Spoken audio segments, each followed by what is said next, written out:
Vamos imaginar uma cena. Um rei, sabe? Na véspera da sua batalha final. Ele está apavorado. E não é só pelo exército inimigo, né? Não, é por um silêncio aterrorizante. Ele se sente, assim, completamente abandonado pelo seu Deus.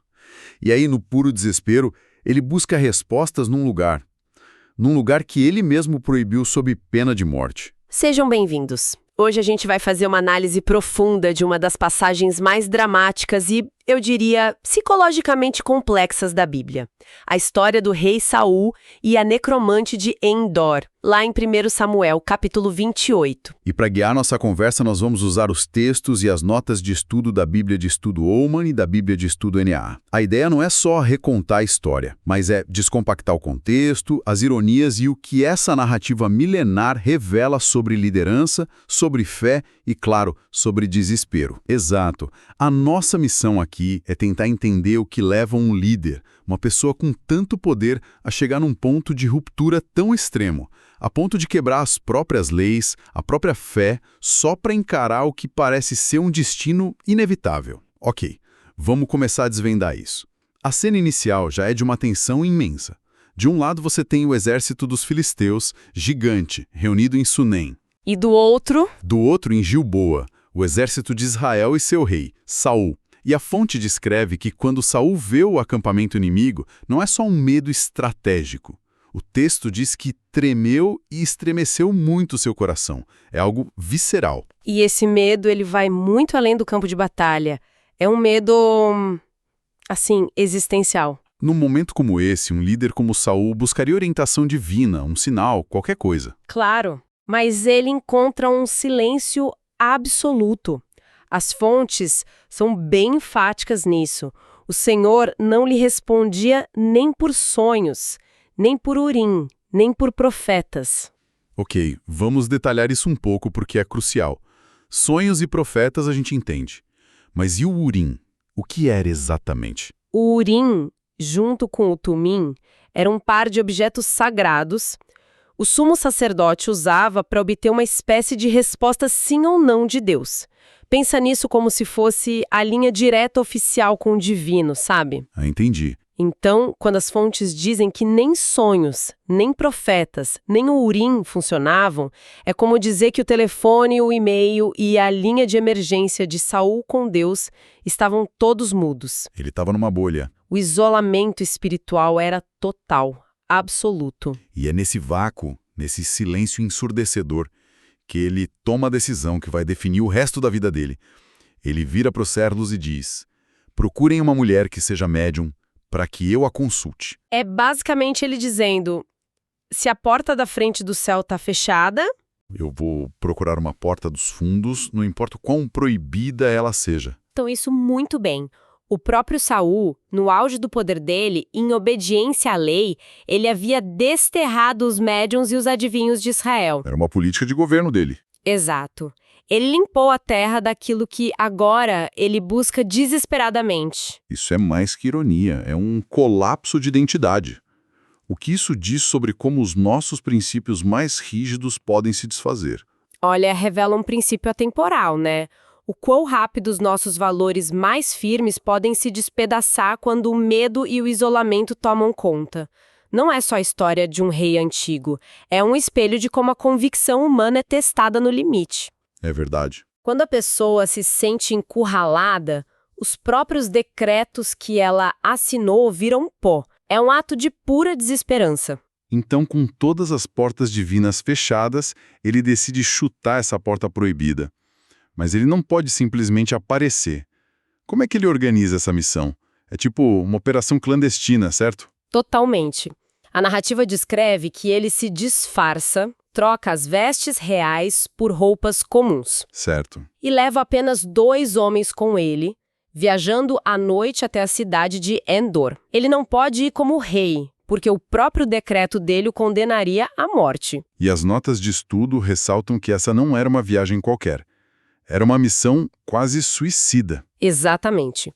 Endor ficava a nordeste de Sunem, que era onde o exército filisteu estava acampado. Ou seja, território inimigo. Isso significa que, para chegar lá, Saul e seus homens provavelmente tiveram que atravessar o território inimigo ou, no mínimo, uma área de altíssimo risco. Isso dimensiona o nível do desespero dele. Ele está arriscando a vida antes mesmo da batalha começar. Tudo por uma migalha de informação sobre o futuro. Chegando lá, ele encontra a mulher e vai direto ao ponto. Mas ela, claro, fica desconfiada. Ela diz algo como: "Você sabe muito bem o que Saul fez. Ele eliminou da terra os médiuns.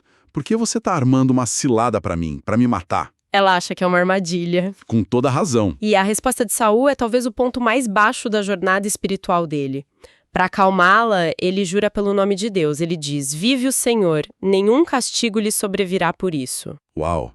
A contradição é absurda. De uma mulher que está prestes a quebrar essa mesma lei a pedido dele. É uma teia de contradições. Revela um homem completamente perdido, tentando usar as ferramentas da sua antiga fé para justificar um ato de total falta de fé. É quase como se ele estivesse tentando se convencer de que ainda tinha alguma autoridade divina, sabe?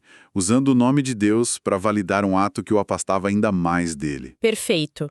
É uma camada extra de auto-engano.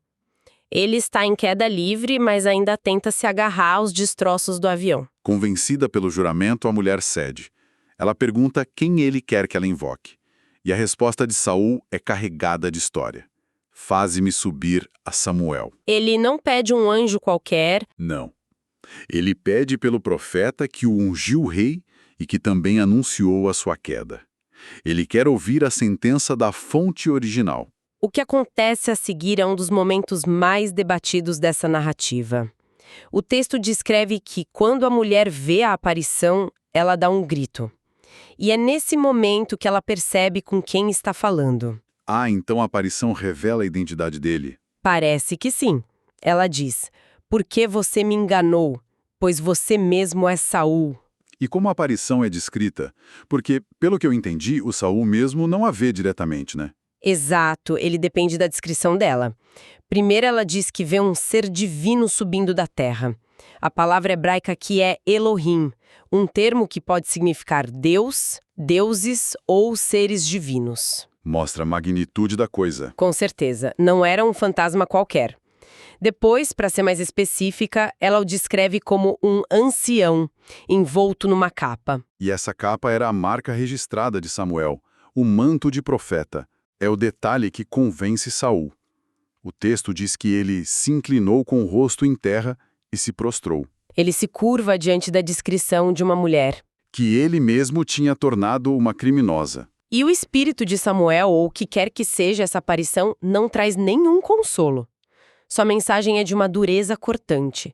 A primeira coisa que ele diz é: "Por que você foi me perturbar, fazendo-me subir?" Sem saudação, sem compaixão. Nenhuma. Apenas uma acusação. Essa mensagem é brutal. Não tem uma palavra de conforto. Isso me faz pensar. Essa é realmente a voz de Samuel? Ou é a própria desesperança de Saul se manifestando, confirmando os piores medos dele? É uma questão teológica bem complexa. As fontes que a gente usa, as bíblias de estudo, tendem a tratar o evento como uma permissão divina real para que Samuel aparecesse, como uma forma final de julgamento. Certo. Mas a sua pergunta é válida. A mensagem que vem a seguir é um eco perfeito de tudo o que Saul já temia. É uma sentença, assim, em 3 partes. Vamos analisar cada uma. Qual é a primeira? Primeiro, a confirmação do passado. A aparição diz: "O Senhor rasgou o reino da sua mão e o deu ao seu companheiro, Davi." Isso não é novidade, Samuel já tinha dito em vida. É só a reafirmação de que a decisão é irrevogável. A segunda parte, a justificativa. A aparição reitera o motivo. Não foi um capricho divino, mas uma consequência direta das ações de Saul. Porque você não deu ouvidos à voz do Senhor e não executou o fervor da sua ira contra Amaleque. Uma desobediência específica, numa batalha anos antes, selou o destino dele. O passado cobrando a conta. De forma implacável. E por fim, a profecia final, a sentença para o futuro imediato. E é aqui que o martelo cai. O Espírito diz: O Senhor entregará também a Israel com você nas mãos dos filisteus, e amanhã tu e teus filhos estarão comigo. Amanhã tu e teus filhos estarão comigo. Uau! Vamos só por um segundo deixar o peso dessa frase assentar. É uma sentença de morte, não só para ele, mas para sua linhagem. Não há apelação. É uma notificação de derrota e aniquilação marcada para o dia seguinte. É a anulação completa da esperança. Ele foi buscar uma resposta e encontrou a pior resposta possível. Uma certeza terrível. É o que ele recebe em troca de quebrar a lei de Deus. Ao ouvir isso, Saul simplesmente desmorona. O texto é muito visual, diz que ele caiu estendido no chão e ficou com muito medo. O choque da profecia foi o golpe final. E tinha o lado físico também, né? Exato. Além do terror psicológico, ele estava no limite físico. A fonte nos informa que ele não havia comido nada todo aquele dia e toda aquela noite. Ele estava esgotado em todos os sentidos possíveis. E é neste momento de colapso total que a história dá uma virada inesperada e profundamente humana. A mulher, a necromante, que vivia sob a ameaça da lei de Saul, E que poderia ter sido executada por ele. ela vê o estado do seu inimigo e demonstra compaixão. É uma inversão de poder incrível aqui. O rei, que detém o poder de vida e morte sobre essa mulher, está agora no seu momento mais vulnerável, caído no chão da casa dela. Exatamente. E ela, a marginalizada, a fora da lei, é quem assume o controle. Ela se aproxima e insiste para que ele coma. Ela diz: deixe que eu sirva um pouco de comida para que o Senhor tenha forças e possa seguir o seu caminho. Ela oferece não só comida, mas dignidade. É a última pessoa de quem se esperaria um ato de graça, e talvez por isso seja tão poderoso. Ele recusa no início, o que é compreensível.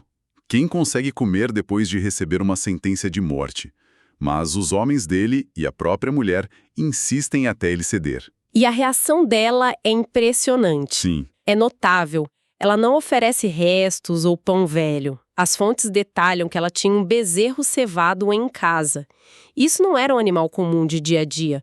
Um bezerro cevado era um animal engordado especialmente para uma ocasião de honra, como a visita de um convidado muito importante. nossa. É um sinal de hospitalidade extravagante. Então, mesmo depois de ser enganada e colocada em perigo mortal, ela oferece ao rei o melhor que tem. Sim, e o que é fascinante é que o último ato de cuidado e hospitalidade que Saul recebe em vida não vem de seus profetas, de sua corte ou de sua família. Vem de uma mulher cuja prática ele mesmo condenou. Exato. A pessoa que ele procurou para ouvir a confirmação de sua morte acaba lhe dando uma refeição para que ele tenha forças para enfrentá-la. É um momento de humanidade crua no meio da tragédia. Ela prepara o bezerro, assa pães sem fermento às pressas e serve a Saul e seus homens. Eles comem. E o capítulo termina de uma forma sombria e lacônica. Depois, se levantaram e foram embora naquela mesma noite. De volta para o acampamento. De volta para a batalha que eles agora sabem com certeza absoluta que não podem vencer. Certo. Então, vamos juntar as peças. O que essa história toda significa? A gente viu a jornada de um rei poderoso, consumido pelo medo e pelo silêncio divino, Que o levou a buscar respostas num território proibido. só para ter seu destino fatal confirmado da forma mais brutal possível. E essa narrativa de quase 3.000 anos ainda ressoa hoje, não é? Ela fala sobre as consequências inevitáveis das nossas ações passadas, sobre como elas podem ecoar e definir nosso futuro. Com certeza. Fala sobre como líderes e, na verdade, todos nós lidam com crises de fé e de propósito. E, acima de tudo, sobre a busca humana desesperada por certeza em tempos de angústia e os lugares perigosos aonde essa busca pode nos levar. E para encerrar, fica uma reflexão que as fontes meio que nos obrigam a fazer. A narrativa bíblica apresenta a aparição de Samuel como um evento real. A profecia se cumpre com uma precisão terrível. Saul e seus filhos morrem na batalha no dia seguinte.